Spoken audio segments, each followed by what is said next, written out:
Hi there. I'm on the floor for this video. Please don't ask why.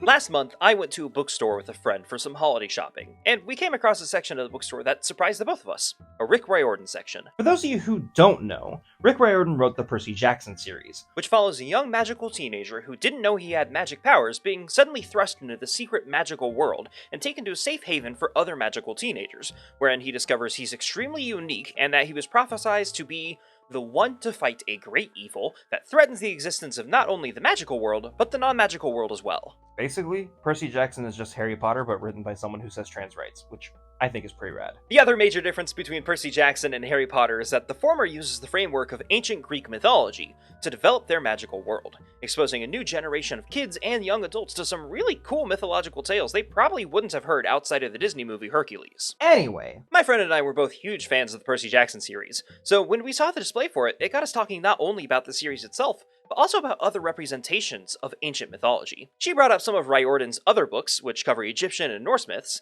I brought up how my favorite game of all time, Spelunky, uses a ton of different mythologies for their bosses. and that made me realize ancient cultures and religions have been represented in video games for a long time, but they seem to be getting more and more popular in gaming culture now. What with the wide success of games like Hades and God of War, which represent Greek and Norse mythologies respectively. So, I want to know where this love of myths in video games is coming from, and why so many game designers are using these ancient religions to kind of guide their stories. Goodness gracious, that was a long intro. My back hurts now.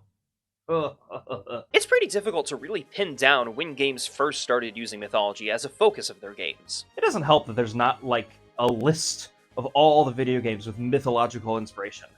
That would have been really helpful. You could argue that Kid Icarus, the 1986 NES game, was the first to focus on ancient Greek mythology. But, I don't know, it doesn't feel right. It mainly uses Greek myths as a backdrop, using its own original characters such as Palatine and Pit as stand-ins for Athena and Icarus, telling a completely unique story. The game's only real connection to Greek myth is the existence of Medusa, who is the goddess of darkness instead of the human who was turned into a monster that she was in most myths. The next potential contender for the first myth-based game would actually come 10 years later, with Pokemon Red and Blue. I say potential because while most of the game is based on the game designer's own personal life experiences collecting bugs as a child, there are a few Pokemon even in the first games that were directly based on yokai, the spirits and mythological entities of Japanese folklore. The best examples from Gen 1 were Vulpix and Ninetales being based on the Kitsune, Jinx being based on the Yama-Uba, Drowsy being based on Baku, and of course Magikarp and Gyarados being based on the myth of the Dragon Gate.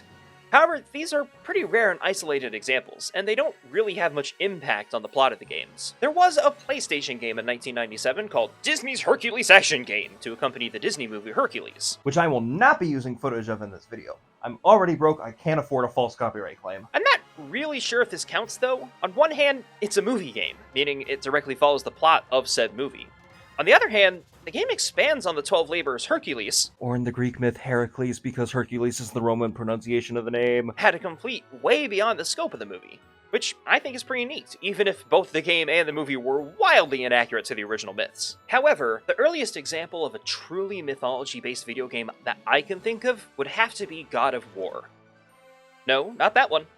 There we go. God of War was a 2005 game for the PlayStation 2 that was not only inspired by Greek myth, but used it to tell a completely new story that was fully integrated in the world of the Greek gods and goddesses. The first game, and its many sequels, incorporate all of the Olympian gods, as well as a number of titans, minor gods, and other notable mythological beings and items in their plots, molding them together to tell a unique story that genuinely feels like it could fit right in with the classic Greek myths. Much like many mythological protagonists, the main character Kratos starts off as a normal mortal human being used and manipulated by some gods, while being aided and promoted to godhood himself by other gods, leading to him killing a decent number of them. All in all, while games like Kid Icarus and Pokemon used mythology as inspiration for their stories, God of War made you really feel like you were playing as a mythological legend yourself. The myths felt real because within the context of the game and the world you were playing, they were. The story of Kratos and his original series of games genuinely feels like it's part of Greek mythology, right alongside the stories of Perseus, Achilles, and Heracles. However, despite how much it feels like it fits into the Greek myths, in truth, it falters in a lot of ways.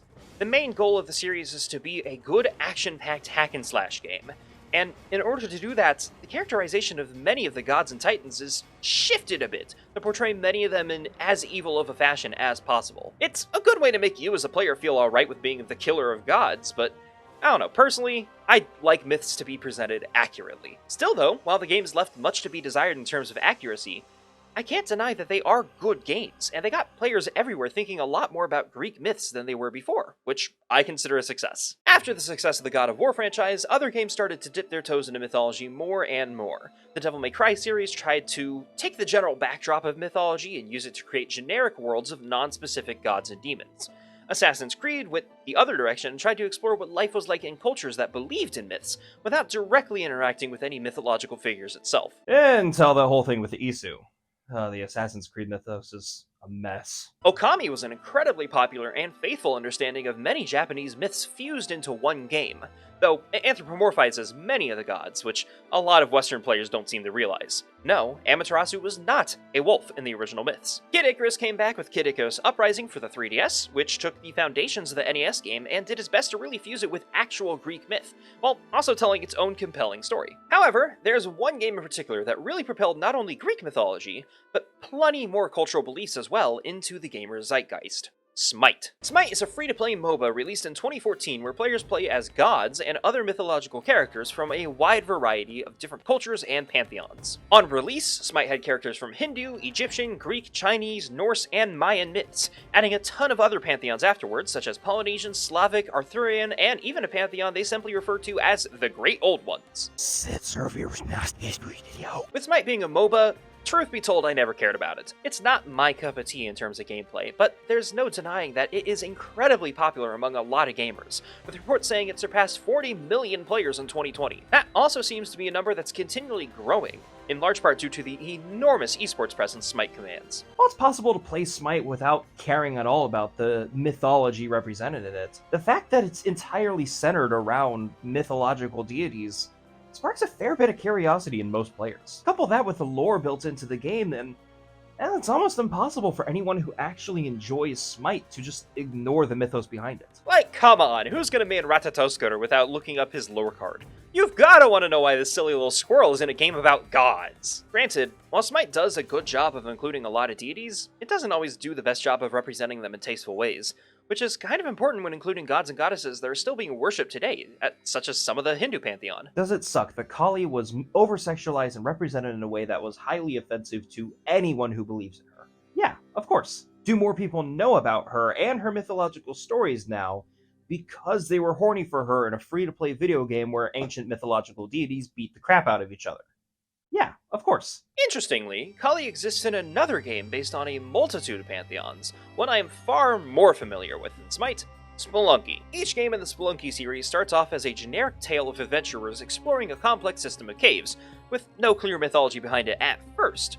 But the deeper you explore these caves, the more ancient mythological deities you encounter. Kali appears in the game through a number of sacrificial altars, where she will aid you on your quest if you sacrifice enough worthy blood to her. She'll also wage absolute war on you if you embrace chaos and blow up her altars, which is surprisingly accurate to the myths depicting her as the goddess of anger and destruction. Kali is far from the only god in the Spelunky series, as it does a fairly good job of representing gods and monsters and other creatures from all sorts of lesser-known mythologies. Instead of the Greek myths, which have been seen time and time again, even in this video, Spelunky includes Anubis, the Egyptian god of the dead, who you are required to kill twice in order to get the true ending of some questlines. Apep, the Egyptian god of chaos, and an enormous snake who lives in Duat, the Egyptian underworld. Osiris, the Egyptian lord of the underworld and god of rebirth, whose main role in Spelunky is to return the player back to life after they die. Olmec, a big ol' head based on the giant head statues built by the Olmec people in Mesoamerica. Sadly, our understanding of Mesoamerican mythology is incredibly lacking. Thanks, colonialism. Yama, the king of hell in Buddhist mythology, who is the secret final boss in Spelunky HD and resides in hell. Also, he can be defeated by throwing an eggplant at him, which I think is pretty funny. Oxface and Horsehead, based on the Chinese guardians of the underworld known as Oxhead and Horseface. Tiamat, the Mesopotamian goddess of the sea, who looks like a mermaid and uses bubbles to attack the player. Kingu, the Babylonian son of Tiamat and Abzu, who wears the Tablet of Destinies as armor, which in Spelunky is an essential item for the questline. The Qilin, a Chinese fire-breathing unicorn chimera whose birth is associated with the death of a ruler. Naturally, in Spelunky, you give birth to him in order to access the true final boss. Hundun, the Chinese embodiment of chaos, who is represented in Spelunky Spelunky as a baby, beginning to hatch from the world egg, whose tears contain the cosmic ocean, an endless embodiment of the cosmic waters that are said to have been the source of the world and many gods across many mythologies, including Christianity, as referenced in Genesis 1:6, where God says, "Let there be a space between the waters to separate the waters of the heavens from the waters of the earth." Also, this cave mole who's the embodiment of rage across all mythologies. Every single one. The true moral of Spelunky 2 is that all moles deserve extinction. Mythology isn't the focus of the Spelunky games. At its core, the Spelunky series is just a really difficult roguelike platformer, and unlike Smite, there is no expectation or reason to investigate the mythologies each of these gods and goddesses are from. But Derek, you did a really good job of representing each of these deities accurately, and providing just a bit of flavor text to encourage players to learn more on their own. Of course, no discussion of mythology in video games would be complete if I didn't touch on the single most impactful myth-based game I can think of, Hades. Much like the original God of War series before it, Hades tells a new myth designed to fit right in with the real Greek myths of legend, and does so far more successfully than I think any games before it. Hades portrays all the Olympian gods, and many of the lesser chthonic gods, in ways that are rarely ever seen in any form of media. Many movies and games, including the aforementioned God of War series, portray Hades, Ares, and countless other gods as cruel, evil, and bloodthirsty monsters. While the Hades game does everything it can to ensure its representations of them is more in line with the actual Greek myths. In the classic myths, Hades was often portrayed as cold and stern, but never evil. More often than not, he was helpful to human heroes, the most notable examples being Orpheus and Heracles. The game, Hades, reflects this cold but caring complexity really well. Unlike the Hercules movie, the God of War series, Kid Icarus Uprising, and so many more popular media stories, Hades, The game, actually focuses on how not only Hades himself, but every character represented in the game is characterized and portrayed in the original myths. Being an extremely popular game and representing myths well is a phenomenal combo that introduced the populace to many minor gods, such as Zagreus, Hypnos, and Thanatos, and showed many of us a side of the more popular Olympian gods that really hadn't been shown in popular culture before. Of course, Hades isn't the only game striving for mythological accuracy, as the revival series of God of War is doing a similar thing for Norse mythology too. While still forging its own unique story about Kratos, I think the new God of War games do a far better job of representing Norse mythology accurately than the original games did with Greek mythology. part of me feels like they changed myths because they regretted the lack of accuracy in the original games, but they didn't just want to go whoopsies, which, hey, I guess changing to a completely different pantheon works. There are plenty of other games that use myths as a basis for their stories too, such as Immortals Phoenix Rising, Skyrim, Never Alone, Bayonetta, and the upcoming game Black Myth Wukong, based on the Chinese legend of the Monkey King, Sun Wukong, which honestly looks really cool, and I'm hoping the game actually feels how the trailers make it look. But looking at a bunch of video games based on myths doesn't really help me answer the question I posed at the beginning of this video. Yeah, it's cool to see how games like God of War, Smite, Spelunky, and God of War again represent their respective mythologies, but it doesn't really reveal why said myths are so commonly chosen as the basis for said games. Supergiant could have made an incredibly difficult roguelike about escaping some hellish prison world without focusing it specifically on the Greek myth of Hades and Zagreus. Smite could have used any characters they wanted in a MOBA, but they specifically chose deities.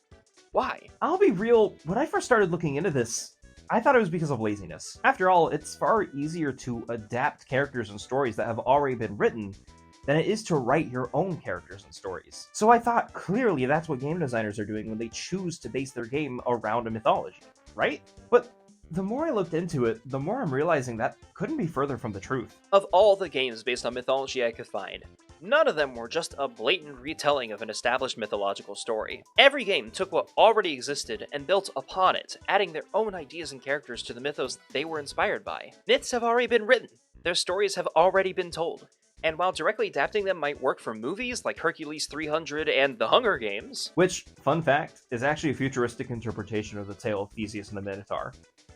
I think that's pretty neat. it doesn't work for video games. Video games offer so many more opportunities for creativity, more ways for game designers to take those myths and expand upon them in ways undreamt of.